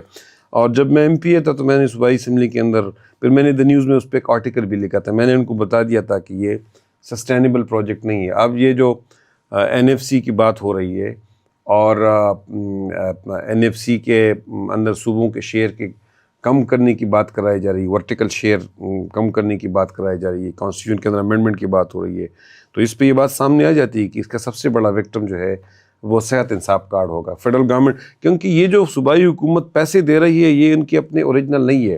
صوبائی حکومت اب بھی 7% اپنے بجٹ کے اندر کنٹریبیوٹ کرتی ہے، 93% اور 92% جو ہے وہ فیڈرل ٹرانسفرز پہ ڈپینڈنٹ ہے. تو اس لیے آپ فیڈرل ٹرانسفرز آپ کو ہو جاتے ہیں تو تبھی آپ یہ اپنا فلیگ شپ پروجیکٹ چلا رہے ہیں. تو یہ PTI کے دور کا یہ ایک پروجیکٹ ہے، ظاہر ایک پاپولر پروجیکٹ ہے اور PTI کو بھی پتہ ہے کہ اس کا ایک پولیٹیکل بینیفٹ ہے، وہ کہ وہ سسٹینیبل نہیں ہے، سارا ریونیو وہ کنزیوم کر رہا ہے، باقی سیکٹرز اس کی وجہ سے اور اس میں لیکیجز اور کرپشن بھی ہو رہا ہے، یہ سب کچھ ان کو پتہ ہے. لیکن ان کو پتہ ہے کہ پاپولر پروگرام ہے تو اس لیے انہوں نے باقاعدہ ان کے اسٹڈیز ہیں اس پہ کہ یہ پاپولر پروگرام ہے، تو اس وجہ سے انہوں نے وہ اس کو نہیں دیکھتے کہ اس کی وجہ سے باقی سیکٹرز متاثر ہو رہے ہیں، سسٹینیبلٹی کا ایشو ہے، وہ اس کو کنٹینیو رکھے ہوئے ہیں. اچھا، ویسے ابھی آپ خود KP سے ہیں، آپ کو اس کے حالات کا زیادہ اندازہ ہے، اور آفریدی صاحب ماشاءاللہ پہلے لاہور پھر کراچی گھوم پھر رہے ہیں. میں پچھلے دن حافظ حمد اللہ صاحب کے ساتھ پوڈ کاسٹ ہو رہی تھی تو وہ بتا رہے تھے کہ عمران خان کے دور میں کرنل پارلیمنٹ چلایا کرتا تھا. تو آپ بتا دیں کہ آفریدی صاحب تو ہیں نہیں وہاں پہ، تو صوبہ چلا کون رہا ہے؟ میرا خیال ہے خیبر پختونخوا تو اللہ وارث ہے.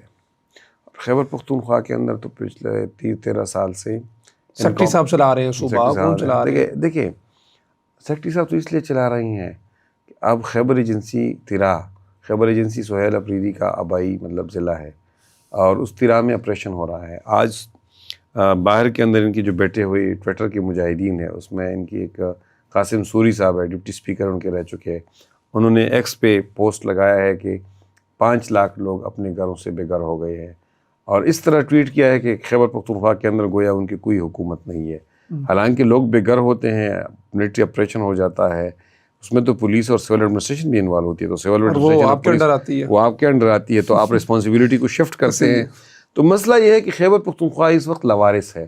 خیبر پختونخوا کے اندر ایجوکیشن جو ہے، تعلیم کی بھی بری صورتحال ہے، ہیلتھ کی بھی بری صورتحال ہے، کرپشن بھی ہے، انکمپٹنس بھی ہے، بدامنی بھی ہے، اور اس کا کوئی وکیل نہیں نظر آ رہا ہے. مطلب یہ ہے کہ پولیٹیکل پارٹیز جو اپوزیشن میں ہیں، ہم بات کرتے ہیں ضرور، میں بھی کرتا ہوں، والی وارث نہیں ہے کوئی، لیکن جو حکومتوں کے اندر ہے، فیڈرل گورنمنٹ اس کو اس وجہ سے نہیں اون کر رہی ہے کہ وہ خیبر پختونخوا کے لوگوں کو اس بات کی سزا دے رہی ہے کہ انہوں نے PTI کو ووٹ دیا ہے. اور PTI اس وجہ سے اون نہیں کر رہی کہ PTI کہتی ہے کہ ہمیں لوگوں نے ووٹ عمران خان کی رہائی کے لیے دی ہے. یہ تو لالی پاپ جو ہے نا جی، تو میرے سے بھی وہ میں ویڈیو بھی دیکھی بھی، آپ نے میرے سے سڑکیں بنوانی ہے، عمران خان کو رہا کروانا ہے. گنڈا پور صاحب 2 سال یہی کہتے رہے، کرتے کرتے گھر چلے گئے. اچھا، یہ ایک انٹرسٹنگ بات آپ کو تو میں نے دوسری پوڈ کاسٹ میں بھی کہا تھا کہ یہ عمران خان کو رہا نہیں کروانا چاہتے، لیڈرشپ ہے. دیکھیے عمران خان رہا ہوں گے تو سہیل انہیں کون پوچھے گا یار. یہ بیرسٹر گوہر جو ہے یہ پھر PTI کے چیئرمین رہیں گے، یہ سلمان اکرم راجہ جو ہے یہ جنرل سیکرٹری رہیں گے، یہ اپنے آرام سے پارلیمنٹس کے اندر بیٹھ جائیں گے. یہ چاہتے ہیں، یہ ملی بھگت ہے، یہ کلوژن ہے. خان صاحب پڑے رہے اندر ہی، پڑے رہیں تاکہ ہماری بلے بلے ہم دیکھیں، ہم ان کے نام پہ پالیٹکس کرتے رہیں گے، ہم ان کے نام پہ یہ جو ینگسٹرز ہیں ان کو ایکسپلائٹ کرتے رہیں گے، اور یہ وہ اندر رہے. ان کی خوشی، ان کو خوشی. اور ہم سے ہماری کارکردگی کا سوال ہوگا تو ہم کہیں گے یار ہم تو عمران خان کے لیے کام کر رہے ہیں. تو اس لیے تو میں کہتا ہوں لاوارث ہے خیبر پختونخوا اس وقت. لیکن کب تک خان صاحب اندر رہیں گے؟ دیکھیے خان صاحب کب تک اندر رہیں گے یہ تو ہماری جنہوں نے اندر کیا ہے انہیں کو پتہ ہے کہ وہ اس کو کب تک اندر رکھتے ہیں، یعنی کب تک وہ اس کو مینج کرتے ہیں، کب تک وہ عدالتوں کے اندر مینج کرتے ہیں. کیا وہ جو پاپولر نیریٹو ہے اس کی بنیاد پہ وکٹم کارڈ پلے کر کے جو پاپولر نیریٹو وہ بناتے ہیں، اس نیریٹو کو وہ توڑ لیتے ہیں کہ توڑ نہیں دیتے ہیں، یہ تو وہ لوگ جان دیں گے، وہ وہی جانیں گے، وہی طاقتیں جانیں گے جنہوں نے اندر رکھا ہوا ہے. لیکن ہمارے ہاں تو ہمیں اس پہ بات کرنی چاہیے. یعنی میں تو سمجھتا ہوں کہ تمام پولیٹیکل پارٹیز کو ایفیکٹولی اس پہ بات کرنی چاہیے. دیکھیں ہماری دینی اور اخلاقی فریضہ ہے، ہم شہادت حق کا فریضہ ادا کریں، ہم خیبر پختونخوا حکومت کو ایکسپوز کریں. ان کی انکمپیٹنسی کو ایکسپوز کرے, ان کی گورننس کرپشن کو ایکسپوز کرے, ان کی گورننس فیلئر کو ایکسپوز کرے, امن و امان کی صورتحال کو ایکسپوز کرے. دیکھیے 49 لاکھ بچے یعنی 49 لاکھ بچے, خود ان کی حکومت کے فگرز ہے کہ یہ 5 یا 16 سال کی اسکولوں سے باہر ہے, یہ خود یہ کہتے ہیں. اچھا 12,000 اسکولز کے اندر مسنگ فیسلٹیز ہیں اور 60% بچے سرکاری اسکولوں کے میٹرک کے اندر فیل ہو گئے ہیں. 60%؟ ہاں, کسی ایک بھی بورڈ کے اندر سرکاری اسکول نے کوئی بھی پوزیشن نہیں لی ہے. کے پی کے میں کوئی بھی پوزیشن نہیں لی ہے.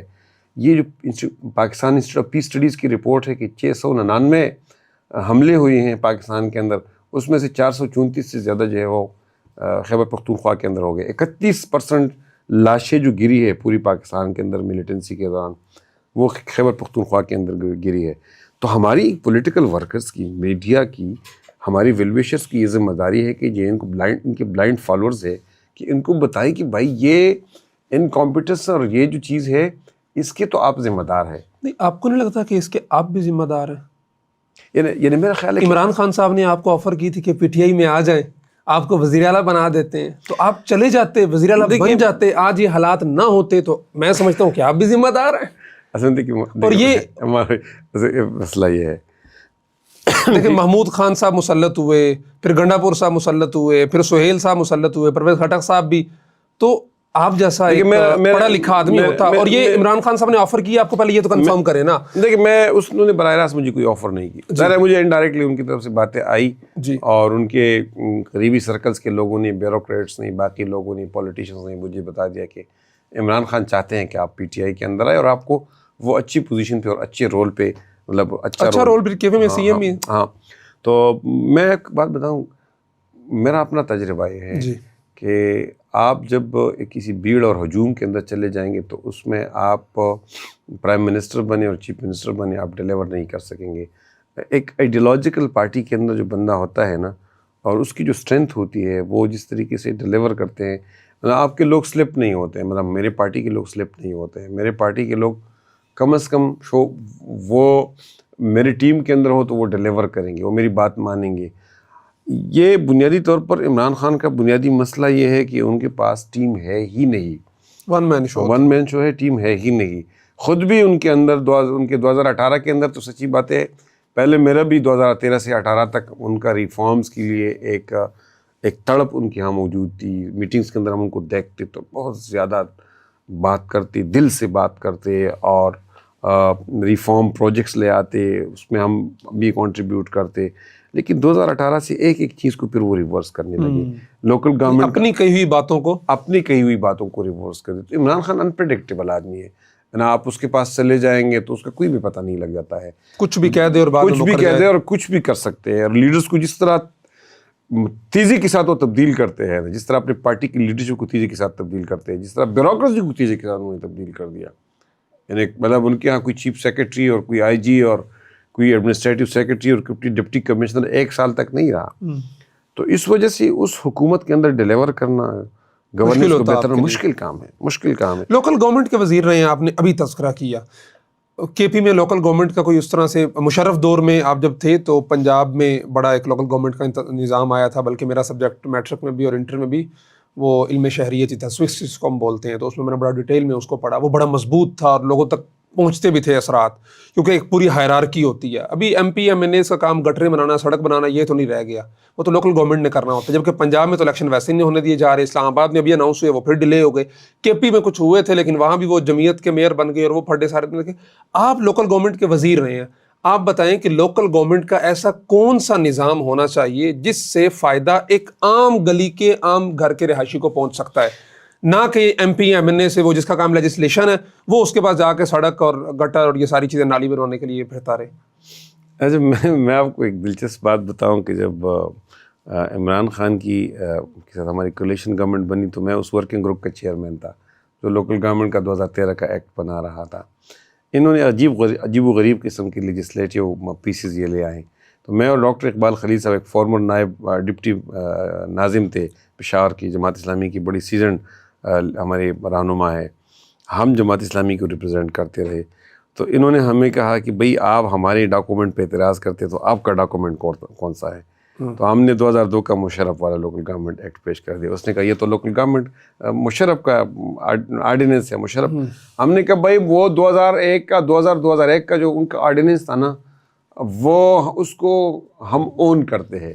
وہ مشرف ہی نے انٹروڈیوس کیا تھا لیکن وہ ایک طاقتور تھا, آرٹیکل 148 کے اسپرٹ کے مطابق تھا. میرا خیال ہے کہ پاکستان کے اندر ایک پاورفل طاقتور باوسائل بلدیاتی نظام کی ضرورت ہے جس کو آئین میں پروٹیکشن حاصل ہو. آئین کے اندر ایک چیپٹر ہو کہ اس کے فائنینسز جو ہے, ہم نے کے پی کے اندر 30% ڈیسائیڈ کی تھی کہ 30% فائنینسز صوبائی ڈیولپمنٹ بجٹ کے وہ ضلعوں کے پاس جائیں گے. میرا خیال ہے کہ یہ ضروری ہے کہ اب آئین کے اندر یہ لکھ دیا جائے. اب یہ ضروری ہے کہ نامنکلیچر اکراس پاکستان ان کا ایک ہو. اب یہ ضروری ہے کہ ان کے ٹیئرز اکراس پاکستان ایک ہو. اب یہ ضروری ہے کہ across Pakistan P F C جو ہے این ایف سی کی طرح مینڈیٹری ہو. اب یہ لازمی ہے کہ جس طرح صوبائی اور قومی اسمبلیوں کے الیکشن مقررہ وقت پہ ہوتے ہیں اس طرح کانسٹیٹیوشنلی مینڈیٹڈ ہو اور الیکشن کمیشن باؤنڈ ہو کے یہ کرے. جب تک یہ کام نہیں ہوگا پاکستان کے اندر بلدیاتی نظام نہیں آئے گا. اور جب تک پاکستان کے اندر ایک با اختیار باوسائل اور اشرافیہ اور افسر شاہی سے آزاد لوکل گورنمنٹ نظام نہیں آئے گا اس وقت تک پاکستان آگے نہیں بڑھے گا. ڈیموکریسی جو ہے وہ اسٹرینتھن نہیں ہوگی. یہ پالیٹیشنز کو بھی بات سمجھنی چاہیے, یہ ہماری مقتدرہ کو بھی سمجھنی چاہیے اور یہ بات ہماری بیوروکریسی کو سمجھنی چاہیے. ابھی کراچی میں دیکھ لیں نا, ابھی جو میئر کے الیکشن ہوئے اور سارا ایک کھیل تماشا لگا تھا جب آپ کے حافظ نعیم الرحمان صاحب جی حافظ جماعت اسلامی نے بڑا اچھا مقابلہ کیا اور مرزا وہاب جب اس سے پیچھے چلے جائیں تو ایم کیو ایم کے وسیم اختر صاحب بنے لیکن اختیارات کا رونا, یعنی اگر آپ کا بن جائے تو پھر سارے اختیار دے دو, اگر مخالف صوبائی جس کی حکومت ہے اس کا اپوننٹ چلا جائے تو پھر اختیارات سلب کر لو. ابھی بھی جماعت اسلامی کے جہاں کچھ ہمیں وہ فیس بک پہ آ رہی ہوتی ہیں جہاں جماعت اسلامی کے چیئرمینز ہیں ان کی کارکردگی دیکھ لیں محدود وسائل کے اندر, اور ان کے مرتضیٰ وہاب اور ان کے پی پی کے جو لوگ ہیں ان کی کارکردگی دیکھیں واضح فرق نظر آتا ہے, باوجود یہ کہ اختیارات اور وسائل بہت کم نہیں ہے. یہ بات درست ہے. اور دیکھیے میں آپ کو یہ جو میئر کا الیکشن ہوا نیو یارک میں آپ نے دیکھ لیا ٹرمپ نے کتنی مخالفت کی لیکن بعد میں اس کو تسلیم کرنا پڑا کیونکہ لا کے اندر وہ پاورفل ہے. ان کا بجٹ $117 ارب بجٹ ہے کیونکہ پاکستان کا ٹوٹل بجٹ 2025-26 کا $62 ارب ہے اور ان کا $117 ارب کا بجٹ ہے. وہ پولیس کو کنٹرول کرتا ہے, وہ پوری سٹی کے اندر جو پبلک ٹرانسپورٹ ہے اس کو کنٹرول کرتا ہے, وہ سٹی کی ہر چیز کو کنٹرول کرتا ہے, وہ ٹیکس لگا سکتا ہے. ایون عنایت اللہ بھائی آپ یہ دیکھیں کہ بڑے بڑے ممالک کے جو وزیر اعظم ہیں اس وقت وہ میئرشپ سے اوپر آئے ہیں. اور میئر جو ہے دیکھیں ان کی ہائرارکی کے اندر آپ دیکھیں نیو یارک کا میئر جو ہے وہ مطلب کس قد و کاٹ کا بندہ ہوتا ہے, وہ کتنے لیول پہ چلا جاتا ہے. آپ صادق خان کو لندن کے میئر کو دیکھیں وہ پرائم منسٹر کے لیول کا بندہ ہوتا ہے. تو اس لیے جب تک آپ میں انٹرسٹنگلی ہم ایک ایکسپوجر وزٹ پہ گئی, ہم جب پی ٹی آئی کے ساتھ کولیشن گورنمنٹ میں تھے تو ہم اسکاٹ لینڈ گئے, اسکاٹش پارلیمنٹ گئے, پھر یو کے پارلیمنٹ گئے. تو یو کے کی جو ہاؤس آف کامنز کی ڈپٹی ان کے اسپیکر تھے ان سے ملاقات ہوئی اور وہ 6 مرتبہ رہے تھے. تو وہ جب اپنے حلقے کے اندر لوگوں کے ساتھ انٹریکشن کے لیے جاتے ہیں تو اس کو سرجریز کہتے ہیں. تو وہ کہتے ہیں میں ہفتے میں 1 مرتبہ 2 مرتبہ سرجریز کے لیے جاتا ہوں. تو میں نے کہا لوگ کیا ڈیمانڈ کرتے ہیں آپ سے, لوگ کیا چیزیں پوچھتے ہیں؟ تو اس نے کہا بس ملازمتیں بھی مانگتے ہیں, اسکول اور کالج بھی مانگتے ہیں اور روڈز بھی مانگتے ہیں. تو میں نے کہا پھر آپ کیا کرتے ہیں؟ مطلب روڈ تو آپ نہیں بنوا سکتے ہیں نا, آپ کے سسٹم کے اندر نہیں ہے. تو اس نے کہا ہم لیٹر لکھتے ہیں, ہم ریفرنس دیتے ہیں, ہم لوکل گورنمنٹ کو لکھتے ہیں, ان کی ذمہ داری ہے. ہاں میئرز کو ریفر کرتے ہیں اور جو نوکریاں ہوتی ہیں اس کے اندر بھی ریفرنس لیٹر دے دیتے ہیں اور ہمارے لیٹر جو ہے آنر ہو جاتے ہیں. تو اس نے کہا کہ ہم ریفر کرتے ہیں, ہم نہیں کرتے یہ کام خود. مطلب وہاں ساری چیزیں جو ہے وہ لوکل گورنمنٹ کے ساتھ ہے. اور یہ جو ایم پیز ہیں یہ لیجسلیشن کرتے ہیں. یہ دیکھیں 3 کام ہیں پارلیمنٹ کے اندر, پارلیمنٹ کے ممبران کی 3 کام ہیں. لیجسلیٹو کام ہے, وہ لیجسلیشن کرتے ہیں. واچ ڈاگ کا رول ہے, وہ ایگزیکٹو کے اوپر نظر رکھتی ہے, اس کی احتساب کرتی ہے, اس کو اکاؤنٹیبلٹی ہراتی ہے. کمیٹیز کے اندر ریکمنڈیشنز دیتی ہے, پالیسی ریکمنڈیشنز دیتی ہے. یہ 3 رول ہے پارلیمنٹ کے ممبران کے اندر. اور بجٹ کے اندر پھر وہ ان پٹ دیتے ہیں. پھر بجٹ کے اندر آپ اپنے علاقے کے حوالے سے بات کر سکتے ہیں, لیکن ہم اس رول کو ہم نے چھوڑ دیا ہے اور ہم جا کے ٹرانسفارمرز لگاتے ہیں، ہم ڈگ ویلز بناتے ہیں، اوپن ویلز بناتے ہیں۔ اچھا، آپ تو حصہ رہے ہیں، قومی اسمبلی ہو یا صوبائی اسمبلی ہو، سینٹ کو آپ چھوڑ دیں، ان تمام اسمبلیوں میں جتنے لوگ ہوتے ہیں 90% کیا آپ کو لگتا ہے کہ اس قابل ہیں کہ وہ ریکمنڈیشن دے سکیں، وہ لیجسلیشن کے اندر اپنا کردار ادا کر سکیں؟ بس جو اوپر سے آنا ہے آمنا و صدقنا، ہاں یا نہ کر دینی ہے۔ اچھا، اس میں یہ ہے کہ جب آپ ایک با اختیار لوکل گورنمنٹ، باوسائل لوکل گورنمنٹ بنائیں گے تو جو لوگ ڈیولپمنٹ کے اندر انٹرسٹڈ ہے وہ خود بخود ادھر چلے جائیں گے۔ مثلا میں انٹرسٹڈ ہو کہ میں لیجسلیشن کے اندر کنٹریبیوٹ کروں، میں اس میں انٹرسٹڈ ہو کہ میں پالیسی میکنگ کے اندر کنٹریبیوٹ کروں، میں اس میں انٹرسٹڈ ہو کہ میں ایگزیکٹو کو اکاؤنٹیبل ٹھہرا سکوں، اس کے اوپر نظر رکھ سکوں، ایک واچ ڈاگ کا رول ادا کر سکوں، تو میں تو پریفر کروں گا صوبائی اور قومی اسمبلی۔ لیکن میرے وہ کولیگ جو ڈیولپمنٹ کے اندر انٹرسٹڈ ہے، اب اگر آپ ایک طاقتور لوکل گورنمنٹ انٹروڈیوس کریں گے تو وہ ادھر چلیں گے، تو یہ فلٹر ہو جائیں گے۔ یہ جب ہم بات سسٹم کی کرتے ہیں تو یہ سسٹم اسی طرح سے ٹھیک ہوگا کہ وہ لوگ جو ڈیولپمنٹ کے اندر، گلی کوچی کے اندر انٹرسٹڈ ہے، ٹرانسفارمر کے اندر انٹرسٹڈ ہے، جاب کے اندر انٹرسٹڈ ہے کہ لوگوں کی یہ خدمت کرے، تو یہ آٹومیٹیکلی ادھر چلا جائے گا۔ جو میرے طرح بندہ ہوگا، اور پھر لوگ بھی ہمیں جج اس پہ نہیں کریں گے۔ اب تو لوگ مجھے جج اس پہ کرتے ہیں کہ میں نے ترقیاتی، یعنی آپ کو ایک بات بتاؤں، میں 2018 سے 2022 تک صوبائی اسمبلی کے جو ویب سائٹ پہ آپ جائیں گے تو سب سے زیادہ بزنس جو ہے ایک نمبر پہ میرا ہے، دوسرے نمبر پہ پھر پیپلز پارٹی کی وہ نگہت اور رکھ رہی تھی۔ سب سے زیادہ لیجسلیٹو بزنس، سب سے زیادہ کال اٹینشن نوٹسز، اسمبلی بزنس، یہ میں نے انٹروڈیوس کیا ہے، لیکن اس کا مجھے اپنے حلقے کے اندر فائدہ نہیں ہوا۔ الیکشن کے دوران مجھے فائدہ نہیں ہوا کیونکہ میرے لوگ مجھے اپنے لیجسلیٹو پرفارمنس پہ جج نہیں کرتے ہیں۔ میرے لوگ مجھے اپنے وہاں کے جو ان کے ذاتی پیٹرن ہے، جو ان کے کام ہے، ان کی سرپرستی ہے، ان کی نوکریاں ہیں، ان کے ڈیولپمنٹ کے کام ہے، اس پہ مجھے وہ جج کرتے ہیں۔ اس کی وجہ ہے کہ لوکل گورنمنٹ ہے ہی نہیں۔ تو اس لیے میں سمجھتا ہوں کہ جب آپ لوکل گورنمنٹ انٹروڈیوس کریں گے، لوکل گورنمنٹ جو ہے وہ آ جائے گی، تو جو لوگ اس کام میں انٹرسٹڈ ہے وہ ادھر چلے جائیں گے۔ اور آپ کو ایک بات بتاؤں، آپ طاقتور ہو جائیں گے۔ ہماری ایم پیز کا خیال ہے کہ ہم اس سے کمزور ہو جائیں گے، اس سے آپ طاقتور ہو جائیں گے۔ دیکھیں، جب میں ایڈیشنل چیف سیکرٹری اور چیف سیکرٹری اور سیکرٹری فائنانس کا محتاج نہیں رہوں گا کسی ٹرانسفر پوسٹنگ کے اندر، جب میں اس کا محتاج نہیں رہوں گا کسی ڈیولپمنٹ اسکیم کے لیے، کسی چیف منسٹر کا محتاج نہیں رہوں گا، تو میں بغیر بلا خوف و تردید ان کو صوبائی اسمبلی کے اندر اکاؤنٹیبل ٹھہراؤں گا، اور وہ مجھ سے ڈریں گے۔ میں جو بات کروں گا وہ پھر مانیں گے، لیکن اب تو میں کمپرومائزڈ ہوں، کیونکہ مجھے یہاں اسمبلی میں ان کے خلاف سپیچ کرتا ہوں، اگلے دن میں درخواست لے کے ان کے پاس چلا جاتا ہوں، تو میری تو جو طاقت ہے وہ کمپرومائز ہو جاتی ہے۔ اچھا، مشرف دور میں یہی جو اس وقت کے ایم پیز رہے ہیں وہ یہی شکوہ کرتے ہیں کہ اس وقت ضلعی ناظم وہ ڈی پی او اور ڈی سی اوز کے اوپر ہوتا تھا، یہ M P M N As کی حیثیت وہ نہیں تھی، جو ضلعی ناظم کی حیثیت ہوتی تھی، فنڈز بھی اس کو ملتے تھے، اور ایون اے سی آرز بھی ان کی ضلعی ناظم لکھتے تھے، D P O D C Os کی۔ میں خود اس کا حصہ رہا ہوں، میں لوکل گورنمنٹ میں یونین کونسل کا ناظم تو رہا ان کی حیثیت تو نہیں رہی تھی پھر M N A M P As? ہاں، بیوروکریسی بھی رکاوٹ ہے، پولیٹیشین بھی رکاوٹ ہے، بیوروکریسی بھی رکاوٹ ہے، یہ دونوں رکاوٹ ہے۔ اور پاکستان کے اندر سچی بات یہ ہے کہ یہ جو ہمارا کارٹیلز ہے اور مافیاز ہے، وہ بھی نہیں چاہتے ہیں کہ ٹرو جنون ڈیولوشن ہو، گراس روٹ پہ لوگ پاور منتقل ہو، لوگ امپاور ہو۔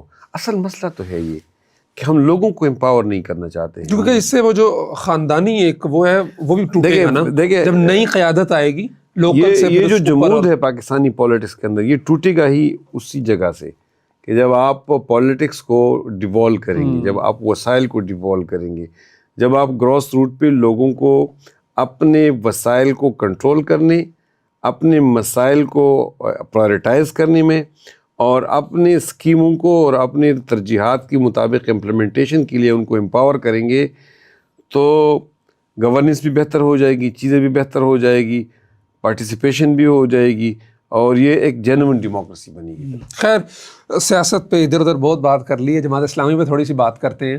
آپ نے قاضی حسین احمد صاحب کا دور دیکھا، منور حسن صاحب کے ساتھ رہے، پھر سراج الحق صاحب، اور اب حافظ نعیم الرحمن صاحب۔ کیا کہیں قاضی حسین احمد صاحب کے دور پہ کس طرح کا تھا، اور اس دور کی سیاست کے لحاظ سے کتنے مارکس دیں گے ان کو آپ، ان کی اسٹریٹجی کو؟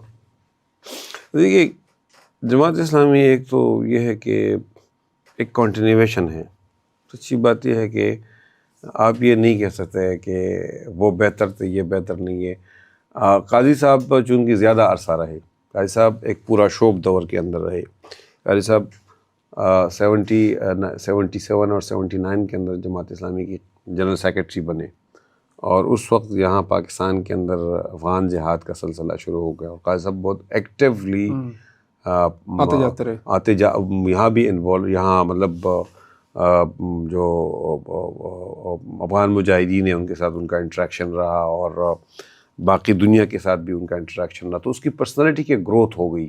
ظاہر ہے اس کے اندر ایک کشش بھی ان کی پرسنالٹی کے اندر بھی تھی، اور وہ بہت زیادہ ایجوکیٹڈ بھی تھے، بہت زیادہ اچھی طرح بولتی بھی تھے، اور اس کی گرومنگ ہوئی 1987 کے اندر. وہ پھر امیر بنے تو 22 سال تک وہ امیر رہے. ظاہر ہے اس کا ایک بینیفٹ تھا، اور اس کی پرسنالٹی کے اندر جو ہے بہت بڑی اسٹرینتھ تھے.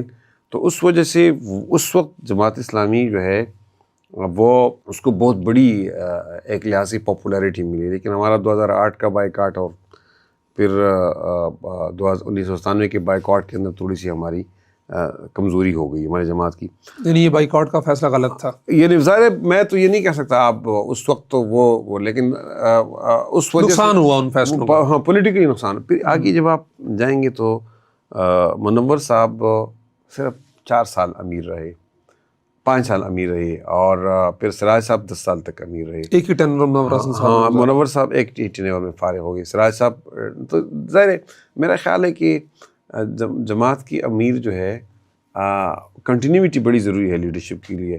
تو ہوپ کہ حافظ نعیم الرحمان صاحب جو ہے ینگ بھی ہے، انرجیٹک بھی ہے، اور کمیونیکیٹ کرتے ہیں نوجوانوں کے ساتھ، کمیونیکیٹ کرتے ہیں. بہت بڑا اسٹرینتھ ہے ان کا کہ یہ جو نوجوانوں کا اسٹرینتھ ہے اور نوجوانوں کی جو طاقت ہے وہ سمجھتے ہیں کہ ان ویسے منور حسن صاحب کی بنسبت سراج الحق صاحب ذرا کم گو تھے، اور منور حسن صاحب ان سے زیادہ پاپولر تھے. اس کے باوجود منور حسن صاحب کو صرف 5 سال ملے اور ان کو ریپلیس کر دیا سراج الحق صاحب نے، اور وہ پھر 2 دفعہ منتخب ہوئے. ڈیموکریٹک سسٹم ہے پارٹی کے اندر نا، ڈیموکریٹک سسٹم ہے. یعنی ان سے جماعت اسلامی کے جو لوگ تھے وہ خوش نہیں تھے منور حسن صاحب سے. جماعت اسلامی کے اندر ایک ڈیموکریٹک سسٹم ہے نا، اور دیکھیں جن لوگوں نے ان کو رائے نہ بھی دی تو وہ ان کے ساتھ محبت کرتے تھے، دل توڑ کے محبت کرتے تھے.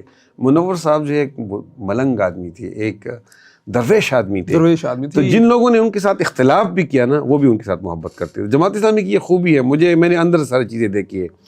اور اب دیکھیے ہم امید کرتے ہیں کہ حافظ نعیم صاحب جو ہے وہ کنیکٹ کریں گے نوجوانوں کے ساتھ. دیکھیے پاکستان کے اندر کسی بڑی کامیابی کے لیے یہ جو جنریشن زی ہے ان کے ساتھ کنیکٹ ہونا بڑا امپورٹنٹ ہے، اور ان کے ساتھ رابطہ کرنا. حافظ نعیم الرحمان صاحب جو مدعے اٹھاتے ہیں اور جس انداز میں وہ اس کو بیان کرتے ہیں اپنی اسپیچز وغیرہ میں، وہ ہیں تو وہ نوجوانوں کی آواز. ہاں تو کمیونیکیٹ کرنا ان کے ساتھ امپورٹنٹ ہے. تو ہر ایک کے اپنے اسٹرینتھس ہیں، سراج صاحب کی بھی اپنے اسٹرینتھس ہے. یہ جو لانگ ٹرم پالیسی بنائی ہے سراج صاحب نے بنائی ہے. یہ لانگ ٹرم حافظ نعیم صاحب نے بھی اپنے ایک انٹرویو میں کہا تھا کہ ہم تو 19-20 کے فرق سے اسی پالیسی کو لے کے چل رہے ہیں، اسی کو کیری کریں گے، اسی کو کیری کر رہے ہیں کہ جو لانگ ٹرم انہوں نے پالیسی بنائی تھی. اور انہوں نے کہا تھا کہ یہ آپ یہ جو ہم پلس مائنسز کرتے ہیں یہ اتنا بڑا وہ نہیں ہوتا ہے. جماعت اسلامی کے اندر پالیسی چلتی ہے، لیکن وہ پالیسی بھی تو وقت کے لحاظ سے لیکن اس کی زیادہ وہ اس وقت وہ زیادہ فوکس کر رہے ہیں نوجوانوں کے ساتھ کمیونیکیٹ کرنے میں. تو مستقل طور پہ حافظ نعیم الرحمان صاحب لاہور میں ہی ہوتے ہیں، منصورہ میں، کراچی سے آگے کراچی آتے جاتے ہیں، لاہور میں ہوتے ہیں. جماعت اسلامی ایک مستقل ادارہ جاتی نظام رکھتا ہے. دیکھیے پولیٹیکل پارٹیز کے اپنا اپنے ہیڈ کوارٹرز ہوتے ہیں، پولیٹیکل پارٹیز کے اندر نہ کوئی اپنے پیڈ ان کے جو نظام چلانے کے لیے لوگ ہوتے ہیں وہ ہوتے ہیں. جماعت اسلامی تو اپنے مطلب کارکنوں کے فنڈز پہ چلتی ہے، ان کے ڈونیشنز پہ چلتی ہے، پھر اس کے پرماننٹ نظام. تو جماعت اسلامی ایک پورا ایک سسٹم ہے. یعنی مجھے بھی ایک ملاکنڈ ڈویژن کا میں امیر ہوں، کے پی نارتھ اس کو ہم کہتے ہیں، تو میرے اندر بھی میرے بھی بہت سی رسپانسبلٹیز ہیں. میں ایک فل ٹائم ورکر ہوں، میں دفتر جا کے بیٹھتا ہوں، مجھے فائلیں دستخط کرنی پڑتی ہے، مجھے روزانہ میٹنگز کرنی پڑتی ہے، مجھے بہت سے ڈیسیجنز ایسے کرنے پڑتے ہیں. تو اس لیے وہ ایک فل ٹائم جاب ہے. جماعت اسلامی کا امیر جو ہے یہ ایک فل ٹائم جاب ہے. یعنی یہ تو حافظ نعیم الرحمان تو بہت بڑی پوزیشن پہ ہے. ہمارا جو ڈسٹرکٹ چیپٹر کا امیر ہے وہ بھی فل ٹائم جاب ہے. اس کی بھی اپنے ایک آفس ہوتی ہے، پورا ایک سسٹم ہوتا ہے، اس کے ساتھ پورا ایک مطلب سپورٹیو سٹاف ہوتا ہے، ایگزیلری سٹاف ہوتا ہے. تو حافظ نعیم الرحمان صاحب آپ کو لگتا ہے کہ ایک وہ نئی روح پھونکیں گے جماعت اسلامی کی مجھے لگتا ہی نہیں ہے, مجھے پورا یقین ہے انشاءاللہ, میں پر امید ہوں, بہت زیادہ پر امید ہوں. اور انتخابی نتائج میں اس کے ثمرات ملیں گے انشاءاللہ ملیں گے. اچھا ایک تو وہ ہری میں نہیں ہے, وہ جلدی میں نہیں ہے. وہ کہتے ہیں جب آپ نیریٹو بناتے ہیں نا, تو نیریٹو بنانے کے لیے آپ کو بہت بڑی سٹرگل کرنی پڑتی ہے, بہت قربانیاں دینی پڑتی ہے, اور اس کے لیے کوئی شارٹ کٹ نہیں ہوتے ہیں. پھر وہ جس طرح ہم ایڈجسٹمنٹس کے ذریعے سے یا کلیشنس کے ذریعے سے چھوٹی موٹی کامیابیاں حاصل کرنے کے لیے بے چین ہوتے ہیں اور ہمارے اندر تڑپ ہوتی ہے, اس کے اندر وہ نہیں ہے. وہ کہتے ہیں آپ ایک مقصد کے لیے کام کریں گے تو دو باتیں وہ کرتے ہیں, ایک لانگ ٹرم سٹرگل پہ وہ یقین رکھتے ہیں, پھر لوگوں کے ساتھ ریلیٹ کرنے پہ, لوگوں کے پلس کے مطابق لوگوں کے مسائل اٹھانے پہ بلیف رکھتے ہیں. اور دین کے حوالے سے وہ کہتے ہیں کہ آپ کو جو بنیادی چیزیں ہیں, بنیادی فنڈامنٹلز ہے, آپ کو براڈر ہورائزن میں آپ کو فنڈامنٹلز کو دیکھنا چاہیے. جو فروعی مسائل ہے اس کے اندر الجھنے کے بجائے آپ کو اس تبھی تو انہوں نے لکھا ہے کہ آپ جماعت اسلامی کے لوگ انٹرویوز میں آ کے باقاعدہ انسٹرکشنز ہوئی کہ یہ جو فقہی مسائل ہے, جو چھوٹے اختلافی مسائل ہے, اس میں آپ نے بالکل کوئی بات نہیں کرنی, کوئی رائے نہیں دینی ہے. تو اچھی بات ہے. تو ان کے سینیٹر مشتاق صاحب کے اور نعیم الرحمان صاحب کے آپس میں ایسے کیا معاملات ہوئے کہ ان دونوں کے دیکھیے سینیٹر مشتاق صاحب بعد میں جو باتیں کرتے ہیں وہ ان کی اپنی مرضی, لیکن انہوں نے حامد میر کو انٹرویو دیتے ہوئے جو ابتداء میں بات کی تھی نا کہ جماعت اسلامی کا ایک تنظیمی قالب تھا, اور اس قالب کے اندر میں بہت سے کام ایسے کر رہا تھا کہ وہ میرے لیے ممکن نہیں تھے, تو میں نے چھوڑ دیا. یہ بات یہیں تک ہوتی تو بہت بہتر تھی. جہاں پہ آپ بیٹھے ہوئے ہیں, چند مہینے پہلے یہیں سینیٹر مشتاق صاحب بیٹھے تھے اور یہیں کچھ باتیں میں دیکھا جو آگے جو چیزیں انہوں نے کہی نا وہ قصے کہانیاں ہیں. آپ کو سچی بات بتاؤں, ہمارے دیکھیں میں بڑا احترام کا ان کے ساتھ رشتہ رہا ہے. نہیں میں بات یہ کرنا چاہ رہا ہوں چونکہ آپ تو ایک صوبے سے اور میں صوبائی اسمبلی میں کلیگ بھی رہے ہیں. ہاں نہیں وہ صوبائی اسمبلی میں نہیں رہے تھے. اچھا نہیں, میں نے ان کو سینیٹر منتخب کروانے میں کلیدی کردار ادا کیا تھا. میں ان کے بارے میں کوئی نیگیٹو بات نہیں کرنا چاہتا, لیکن میں سمجھتا ہوں کہ انہوں نے جماعت اسلامی کے حوالے سے حامد میر کے پروگرام کے اندر جو بات کی تھی وہ مناسب تھی. اس کے بعد انہوں نے جو نیگیٹو حافظ نعیم صاحب کی شخصیت کے بارے میں دیگر کامنٹس کیے ہیں, اس سے ان کی اپنی پرسنالٹی ڈیمیج ہوئی ہے. سچی بات یہ ہے کہ وہ ان کو نہیں کرنے چاہیے تھے. ایک پارٹی نے آپ کو پلیٹ فارم دیا, ایک پارٹی نے آپ کو انٹروڈیوس کرایا, ایک پارٹی کے اندر سینیٹر بنایا, آپ کی گرومنگ کر دی, تو آپ کہتے ہیں میں نے بھی تو پارٹی کو 30 سال دیے. آپ کی اگر چھوٹی موٹی باتیں تھی تو آپ کو وہ نہیں باہر نکالنی چاہیے. لوگ دیکھیں بڑی باتیں کرتے ہیں. ایک آدمی کی مثال دے رہا ہوں, ایک آدمی کی, یہ جو حنیف عباسی ہے جی, یہ کیس والے, ہاں یہ حنیف عباسی جماعت اسلامی کے MNA رہے, ٹھیک ہے. پھر انہوں نے جماعت اسلامی کو چھوڑ دیا. جماعت اسلامی کو انہوں نے 2008 میں چھوڑ دیا جب جماعت اسلامی نے بائیک آؤٹ کر دیا. ان سے کسی نے پوچھا کہ آپ نے کیوں بائیک آؤٹ کیا, آپ نے کیوں جماعت اسلامی کو چھوڑ دیا؟ اس نے کہا یار جماعت اسلامی کے ساتھ میرا کوئی اور اختلاف نہیں تھا, لیکن ان کا وہ بائیک آؤٹ کا فیصلہ غلط تھا. بڑی مطلب سلیقے سے بات کی. ظاہر باقی چیزیں میں ان کی پرسنل لائف پہ اس پہ بات نہیں کرتا نا. تو جب آپ کسی پارٹی سے نکلتے ہیں تو آپ کا کنڈکٹ جو ہے وہ ڈیسنٹ ہونا چاہیے, آپ کو ڈیسنٹلی بات کرنی چاہیے. آپ کا ایک لمبا ٹینیور گزرا ہے, آپ لوگوں کے ساتھ رہے ہیں, تو میرا خیال ہے کہ یہ ان کی پرسنالٹی کو ڈیمیج کرتے ہیں یہ چیزیں جو کرتے ہیں. ابھی انہوں نے 4-5 دن پہلے, اور ہم دیکھیں ہمیں انسٹرکشنز ہے جی, ہمیں انسٹرکشنز ہے کہ ہم ان کے اوپر کوئی نیگیٹو کامنٹس نہ کریں. دیکھیں ہمیں ریٹن بھی انسٹرکشنز ملے ہیں, ہمیں وربلی بھی کہا گیا ہے کہ آپ ان کے حوالے سے کم از کم لیڈرشپ کے لیول پہ ہم ان کے خلاف کوئی نیگیٹو کامنٹس نہ کریں. وہ کرے تو یہ ان کی اپنی وہ ہے, ہماری طرف سے کوئی بات نہیں ہوگی.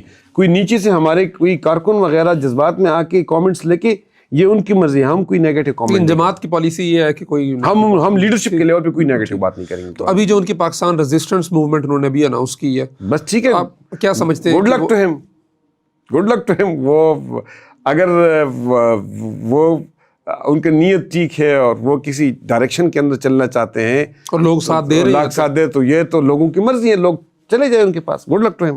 صحیح ہے, بہت مناسب بات ہے آپ نے جو بات کی ہے, اور یہ بڑے ظرف والی بات ہے کہ جی ہمارے کلیگز ہیں. ہم لوگوں کے سوالات لے لیں, آخر میں مغرب کا ٹائم بھی ہو رہا ہے. کچھ ہمارا ایک سیگمنٹ ہوتا ہے کہ ہم پوسٹ لگاتے ہیں, آج دن کو لگائی تھی کچھ سوالات ہوں, تو کافی سارے سوالات آئے ہوئے ہیں ماشاء اللہ لوگوں کی طرف سے آپ کے لیے. تو میں نے دیر اپر اور خاص طور پر عنایت صاحب کے حلقے میں کئی درے ویسٹ کیے ہیں. ایسی سہولت نہیں جو وہاں پہنچانا ممکن تھا اور اس نے نہ کی. اچھا یہ آپ کے لیے اپریسیشن کامنٹ ہے کہ میں نے وہاں کئی دورے کیے ہیں اور انہوں نے ہر وہ سہولت جو وہاں پہنچانی ممکن تھی میرا یہ اس لیے انہوں نے کہا کہ میرا حلقہ جو ہے جی وہ پاکستان کے ٹیلنٹ پہ ہو, بالکل افغانستان کے بارڈر پہ ہے, جیر کے آخری سرے پہ ہے اور آخری سرے تک جو ہے وہ PK6 کا بلیک ٹاپ روڈ میں نے پہنچایا ہوا ہے. وہی کہہ رہے ہیں ڈگری کالج فار گرلز بھی ہے, فار بوائز بھی ہے, میرے گھر کے قریب بھی ہائی اسکول ہے. اس یعنی کوئی پوری علاقے کے اندر 15-20 high school, higher secondary school, 4 degree colleges, تو یہ الحمدللہ ہر جگہ میں نے کام کیا ہوا ہے. بالکل ٹھیک ہے, وہ یہی کہہ رہے ہیں کوئی ایسی سہولت نہیں جو وہاں پہنچنا ممکن تھی اور آپ نے نہ پہنچائی ہو. بڑی بات ہے ہلکے کے لوگ. ہاں یہ بڑا اہم سوال ایک آیا ہے کہ کراچی میں جو بلا ناغہ بینر آویزاں کیے جاتے ہیں, بڑے بڑے بل بورڈز لگائے جاتے ہیں, اس کی جگہ آپ عوام کے مسائل حل کیوں نہیں کرتے؟ جو پیسہ آپ ان بینرز پر خرچ کرتے ہیں یہ فنڈز کہاں سے آتا ہے اور یہ فنڈ بینرز پہ لگانے کی بجائے عوام کی فلاح و بہبود پہ کیوں نہیں لگایا جاتا؟ سوال ہے امن کا. ہاں جی بالکل ٹھیک ہے. دیکھیں بینرز لگائے جاتے ہیں تو اس کا بنیادی مقصد یہ ہوتا ہے کہ آپ لوگوں کے مسائل جو ہے اس کو ہائی لائٹ کرتے ہیں. جب آپ حکومتوں کے اندر نہیں ہوتے ہیں اور حکومتی وسائل آپ کے پاس نہیں ہوتے ہیں تو آپ حکومت کا کام نہیں کرتے ہیں. یعنی حافظ نعیم صاحب کا ویژن یہ بھی ہے کہ بھائی آپ الخدمت کے پلیٹ فارم سے بھی وہ کام کرے جو حکومتیں نہیں کرتی ہیں نا, اور حکومتوں کے کام ہمیں نہیں کرنے چاہیے. حکومتوں کو ہمیں متوجہ کرنا چاہیے تھرو میڈیا کمپین, تھرو بل بورڈز, تو فلیکسز, تو سوشل میڈیا پلیٹ فارمز, ہمیں ان کو متوجہ کرنا چاہیے کہ وہ ڈیلیور کریں. اگلا سوال ہے کہ خیبر پختونخوا کا سب سے بڑا مسئلہ کیا ہے اور آپ اس کا حل کیا سمجھتے ہیں؟ دیکھیں میرا خیال ہے کہ خیبر پختونخوا کا سب سے بڑا مسئلہ جو ہے وہ نااہل لیڈرشپ ہے, انکمپیٹنٹ لیڈرشپ ہے جو اس وقت حکومت کر رہی ہے, اور بدامنی ہے. صحیح ہے. اور کلائمیٹ ولنریبلٹی ہے. خیبر پختونخوا جو ہے بالکل یہ جو کلائمیٹ ڈیزاسٹر ہے پاکستان کے اندر, یعنی پاکستان کا نمبر 1 مسئلہ جو ہے وہ کلائمیٹ چینج ہے. اس میں سب سے اور اس زیادہ نام پہ فنڈز بھی بہت آ رہا ہے باہر سے. اس پہ سب سے زیادہ ولنریبل خیبر پختونخوا ہے. لیکن یہ سب سے پہلے جو ہے وہ انکمپیٹنٹ لیڈرشپ ہے.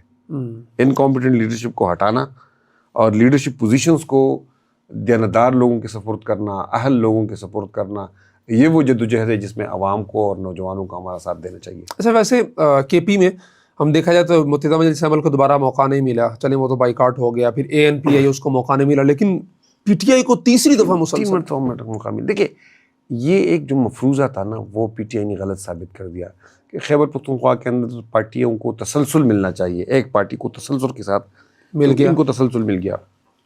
دوسرا یہ کہ کولیشن گورنمنٹ جو ہے وہ آپ کو کمپرومائز کرتی ہے, تو ان کو 2 مرتبہ ایسی گورنمنٹ ملی جس میں 2/3 سے زیادہ ان کی میجورٹی رہی اور یہ ڈیلیور نہیں کر سکے, تو اس نے وہ ساری مفروضی غلط ثابت کر دی.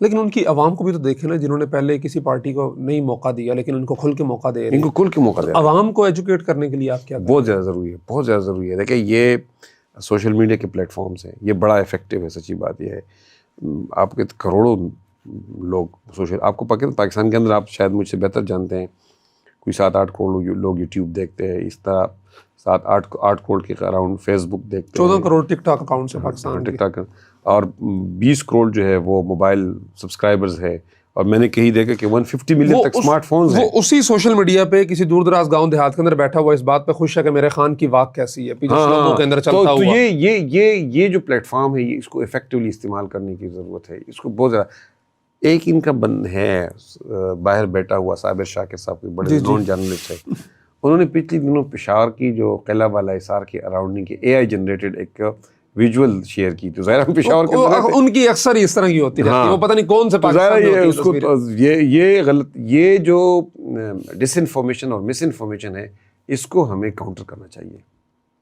تو اس سے آپ کو لگتا ہے کہ وہ KP کا صوبہ جماعت اسلامی, یعنی میرا خیال ہے کہ ہمیں مسلسل جو ہے اس کو کاؤنٹر کرنا چاہیے, لوگوں کو ایجوکیٹ کرنا چاہیے, ان کو ایکسپوز کرنا چاہیے, ان کے خلاف بات کرنی چاہیے, ان کو اکاؤنٹیبل ٹھہرانا چاہیے. یہ ہمارا فریضہ ہے, یہ شہادت حق ہے, یہ ہم کرتے رہیں گے. ظاہر ہے ہم اگر ایک دینی نقطہ نظر سے یہ کام کریں گے تو اگر ہمیں فوری ادھر کامیابی نہیں ملے گی, اللہ کے ہاتھ تو ہم سرخرو ہوں گے. اچھا ویسے آپ 5 سال ان کے جب اتحادی رہے ہیں, کہ یہ سوال بھی یہاں کسی نے دیا ہوا ہے, تو اتحادیوں کے ساتھ ناراضگیاں اور ہم حکومت چھوڑ رہے ہیں نہیں چھوڑ رہے ہیں وہ سارے معاملات چلتے رہتے ہیں, تو آپ کی جماعت اسلامی کا PTI کے ساتھ کوئی ایسا ڈیڈ لاک بنا کسی مسئلے پہ کہ یہ مسئلہ بڑا اہم ہے اور اس پہ اگر آپ کام نہیں کریں گے یا پھر جو آپ کام کرنے جا رہے ہیں عوام کے مفاد میں نہیں ہے, ہم حکومت چھوڑ دیں گے؟ یہ وہ پرویز خٹک معاملہ فہم آدمی تھے. صحیح ہے. پرویز خٹک معاملہ فہم آدمی تھی اور ڈیڈ لاک بہت کم آیا. ایک ایشو پہ ڈیڈ لاک آیا تھا. ہمارے کلیگ تھے, بعد میں وہ بھی جماعت اسلامی کو چھوڑ گئی, مظفر سید صاحب فائنینس منسٹر رہے ہماری. ان کا ایم ڈی خیبر بینک کے ساتھ ایک معاملہ آیا اور اس پہ ہم نے بہت سٹینڈ لیا, لیکن ظاہر پھر معاملات رفع دفع ہو گئی. صحیح ہے. اور 5 سال آپ پورے ان کے ساتھ رہے. ہاں 5 سالوں نے پوری کر دیا. ابھی 13 کے آپریشن کی آپ نے بات کی تھی, تو اس امن و امان کے حوالے سے, فوجی آپریشنز کے حوالے سے, خصوصاً سہیل آفریدی صاحب نے جو پچھلے دنوں کہا کہ ہم نہیں ہونے دیں گے, اس کے باوجود کیا صورتحال ہے اور اس کا حل کیا ہے, پرماننٹ سولوشن؟ دیکھیں میں تو ذاتی طور پہ ہماری پارٹی کا تو موقف یہ ہے کہ ملٹری آپریشنز مسئلے کا حل نہیں ہے, اور ہم سمجھتے ہیں کہ انٹرنل سیکیورٹی کے اندر جو ہماری فوج ہے یہ اس کا کام نہیں ہے. انٹرنل سیکیورٹی کے لیے آپ پولیس کو اسٹرینتھن کریں, آپ کاؤنٹر ٹیررزم ڈپارٹمنٹ کو اسٹرینتھن کریں. وفاق کہہ رہے ہیں ہم 1% اضافی دے رہے ہیں سول ایڈمنسٹریشن, نہیں وہ تو ایسی NFC میں, وہ سول ایڈمنسٹریشن, یہ تو سہیل آفریدی کو کرنا چاہیے, تو صوبائی حکومت کو کرنا چاہیے. تیسری یہ ہے کہ آپ لوگوں کی زندگی کو بہتر بنائیں. دیکھیں نوجوان جو ہے ان کو ناخواندگی زیادہ ہے, لوگوں کو روزگار نہیں مل رہا, ان کو سکلز نہیں مل رہے ہیں, لوگوں کے لیے اپرچونیٹیز نہیں ہے, انٹرپرینیورشپ کے لیے اپرچونیٹیز نہیں ہے, بدامنی ہے. یہ ساری چیزیں جب آپ ایڈریس نہیں کریں گے کلیکٹیولی, اور پھر یہ مسئلہ جو ہے جو ہمارے خیبر پختونخوا کے اندر یہ سمپل نہیں ہے. ظاہر یہ ایک لیگسی ہے, یہ ویکیوم میں یہ مسئلہ پیدا نہیں ہوا ہے. افغانستان کے اندر ماضی کے اندر جو ہوا ہے, پھر طالبان آئے, تو پالیسی ریسیٹ کی بھی ضرورت ہے. سچی بات یہ ہے. اور پالیسی ریسیٹ ریاست کر تو رہی ہے کہ پہلے کابل میں جا کے چائے پی تھی, اور ابھی بالکل تو یہ یہی تو میں کہتا ہوں نا, کنسسٹنسی نہیں ہے نا. آپ کبھی چائے پیتے ہیں اور کبھی کہتے ہیں ہارڈ اسٹیٹ کی پالیسی اختیار کرتے ہیں. تو میرا خیال ہے کہ جب تک آپ سویلین مطلب یہ